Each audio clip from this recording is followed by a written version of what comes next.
দেখুন কুমড়ি বানাবো, তেলটা গরম হয়ে গেছে। এটা চাল, এই যে চালটাকে গুঁড়ো করলাম, যেটা ভিজিয়ে মানে পিছালাম দেখালাম, যেটা সেই চাল গুঁড়ো দিয়ে, দেখুন বেসম এক ফোঁটা দিইনি।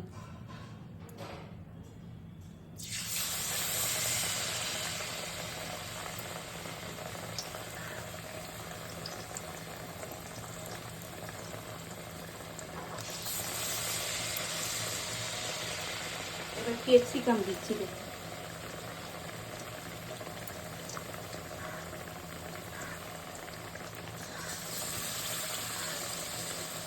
এটা চাল গুঁড়ি আর কালো জিরে, শুকনো লঙ্কা গুঁড়ো আর একটু পোস্ত দানা দিয়েছি।